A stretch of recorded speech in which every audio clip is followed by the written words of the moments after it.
All right, so my dad is actually doing a lot better. They told me that he's gonna heal successfully, finally this time. They told me that they don't know how long it's gonna take for him to heal. It could be weeks, it could be months actually, but he is going to heal. The surgeon told me he was gonna heal, and ain't gonna be no problem. Every time I mean, but it's so crazy because he had hernia surgery and they removed his lymph node to check if it was cancer, but turns out it wasn't cancerous, right? And then ever since then he was bleeding fluid. I read online that they were supposed to put tubes in. Sometimes they put tubes in. But the doctor, he kept just telling my dad to he just tied it back up or something like that because he said it came loose or whatever. When he seen all that water running down his legs, I mean, it was a lot coming out of that wound. So what happened is that it turns out he was supposed to put tubes in there, but he didn't do it.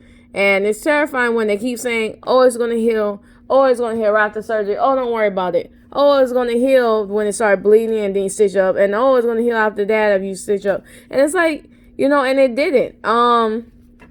It got worse.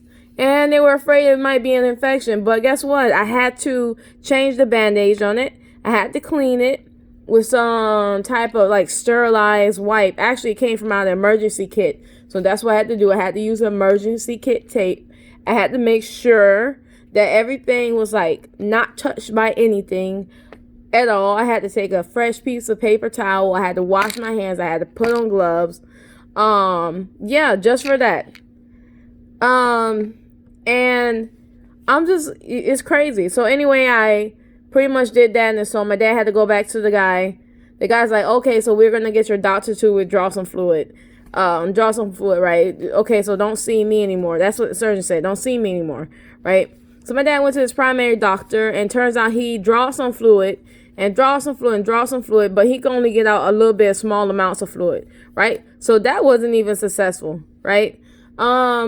So what happens is that it just eventually burst open and say, oh, we need to take him to the hospital before he gets infected, blah, blah, blah. So now, right now, he's been in the hospital for 1, 2, 3, 4. It's right now it's going on 5 days. 5 days in the hospital.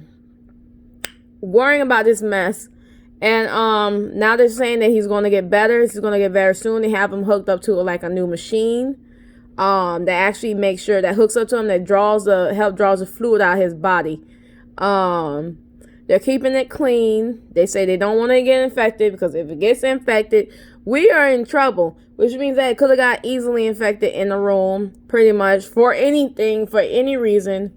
And that would have been a lot of problems. So that's what they're doing. They're taking care of him in the hospital. And it's scary because it's during coronavirus time. And a lot of people have coronavirus. Yeah. And I just pray to God my dad don't get coronavirus being up in the hospital for such a long time.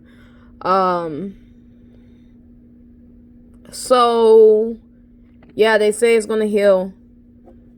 Everybody over there is really nice and they're working very hard. So, anyway, that's just what happened. In case anybody want to look this video up about, in case their dad is having the same thing, or their mom or something. Or if you yourself is having it, or it's useless.